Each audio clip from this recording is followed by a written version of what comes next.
Hello दोस्तों, कैसे हैं आप सब। आज की हमारी कहानी है ससुराल वालों ने क्या दिया।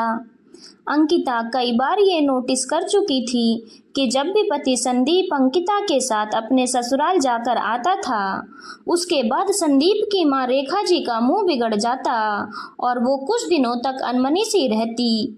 साथ ही साथ अंकिता से ढंग से बात भी नहीं करती थी। संदीप के परिवार में उसकी मां रेखा जी, पिता किशोरी लाल जी और एक छोटी बहन पारुल थी। अंकिता की शादी संदीप के साथ साल भर पहले ही हुई थी। ससुराल में यूं तो कोई कमी न थी। ससुराल पूरी तरह से संपन्न था। रेखा जी, किशोरी लाल जी और संदीप कमरे में गुपचुप बात किया करते थे। अंकिता ने कई बार जानने की भी कोशिश की, पर संदीप ने हमेशा कोई बात नहीं कहकर टाल दिया। शायद ससुराल में या फिर कोई काम धंधे को लेकर कोई परेशानी होगी, ये सोचकर रेखा जी से भी अंकिता ने कभी कुछ नहीं पूछा। सुबह संदीप के घर से जाते ही अंकिता के मायके से फोन आया।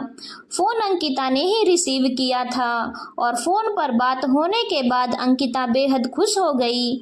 जब रेखा जी ने पूछा तो अंकिता ने बताया कि उसकी भाभी ने सुबह ही एक बेटी को जन्म दिया है। सुनकर रेखा जी ने कहा, तुम्हें अपनी भाभी से मिलने जाना चाहिए। तुम एक काम करो, रुकने के लिए 2 दिन बाद में चली जाना। आज तो हॉस्पिटल में ही मिलकर संदीप के साथ आ जाओ। ठीक है मम्मी जी कहकर अंकिता ने फटाफट घर के काम फ्री किए और कैब से हॉस्पिटल मिलने चली गई। उसने संदीप को भी हॉस्पिटल में ही बुला लिया। शाम को जब अंकिता और संदीप घर आए तो संदीप सीधे अपनी माँ के कमरे में गया। थोड़ी देर बाद में अंकिता ने देखा कि रेखा जी का मुंह उखड़ा हुआ है। अंकिता ने कुछ नहीं पूछा और चाय बनाने रसोई में चली गई। जब वह रेखा जी के कमरे में चाय देने जा रही थी तो उसने सुना, बस ससुराल वालों ने इतना ही दिया, 2100 रुपये और कुछ शगुन के पैसे। क्या होते हैं, बहुत कंजूस हैं तेरे ससुराल वाले तो। अब अंकिता को समझ में आ रहा था कि आखिर माजरा क्या है, पर उसने ज़्यादा ध्यान नहीं दिया। 2 दिन बाद उसे पीहर जाना था तो वह अपना मूड खराब नहीं करना चाहती थी।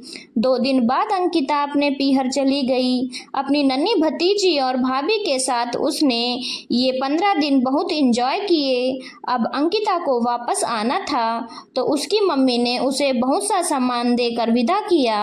उसके पूरे ससुराल वालों के कपड़े, शगुन के पैसे, बहुत सी मिठाइयाँ, फल, संदीप के लिए सोने की अंगूठी, कपड़े, 11,000 रुपये, अंकिता के लिए सोने की अंगूठी, 11 जोड़ी कपड़े देकर विदा किया था। लेकिन घर पहुंचकर फिर वही हाल। रेखा जी इतने सब पर भी खुश नहीं हुई। अंकिता के सामने तो वो कुछ नहीं कहती क्योंकि वो अपनी इमेज बिगाड़ना नहीं चाहती थी, लेकिन संदीप से जरूर बोली, ससुराल वालों ने तुम्हें क्या दिया, इतना तो गरीब से गरीब इंसान भी दे देता है। कम से कम हमारी हैसियत के जितना ही तो देते, कुछ तो नाक रखी होती हमारी। आखिर इतने संपन्न परिवार में उनकी बेटी आई है। और श्रवण कुमार, संदीप भी चुपचाप माँ के कमरे में सिर नीचा करके चले आए। अंकिता तो यही सोचकर हैरान रह गई कि आखिर कोई इतना लालची कैसे हो सकता है, पर कहे क्या, चुप रह गई क्योंकि सासू माँ उसे तो सीधे कुछ कहती नहीं थी। कुछ दिनों बाद रेखा जी के मायके से न्योता आया। उनके भतीजे का विवाह था सो पूरे परिवार को बुलाया था, पर बिजनेस के जरूरी काम के कारण अंकिता और संदीप नहीं जा पाए। जब विवाह उपरांत सब लोग वापस घर आए तो अंकिता बहुत बेसब्री से मम्मी जी का इंतजार कर रही थी, क्योंकि मम्मी जी के पीहर वालों ने उन्हें क्या क्या दिया विदाई में वह देखना चाहती थी। लेकिन जब विदाई का सामान दिखाया गया तो पूरे घर के लोगों के कपड़े और मम्मी को एक चांदी की पायल की जोड़ी और पापा जी को 1100 रुपए विदाई में दी गई थी। जब अंकिता ने हैरान होते हुए रेखा जी की तरफ देखा तो रेखा जी ने झेप कर कहा, लेने देने से क्या होता है, मन में प्रेम होना चाहिए। जो वे लोग खुशी से दे दें वही सिरोधार्य है, इससे रिश्ते बने रहते हैं। जी मम्मी जी, बिल्कुल सही कहा आपने। मैं भी अपनी मम्मी को यही समझाती हूँ, पर फिर भी पता नहीं क्यों इतना खर्चा कर देती हैं। कहती हैं कहीं तेरी सास बुरा ना मान जाए। आखिर ससुराल वालों का क्या भरोसा। अरे नहीं नहीं बहू, भला हमारे घर में क्या कमी है जो इतने लेन देन के लिए रिश्ते खराब कर देंगे, रेखा जी ने कहा। वही तो मम्मी जी, मैं भी अपनी मम्मी को समझाती हूँ कि मेरी सास तो उन लोगों में से नहीं है जो बेटे के घर में घुसते ही उससे ये पूछे कि तेरे ससुराल वालों ने तुझे क्या दिया। और आप जिस तरह के ससुराल वालों की बात कर रही हो ना, वे लोग तो भिखमंगे होते हैं। मेरे ससुराल वाले तो ऐसे नहीं, उनके पास तो कोई कमी नहीं है। उसकी बात सुनकर रेखा जी से कुछ बोलते ना बना, इसीलिए वो चुप हो गई। यहाँ तक कि संदीप से भी कुछ कहते ना बना। पर अब उन्हें समझ में आ गया था कि बहू इतनी सीधी भी नहीं है जो चुप रह जाएगी।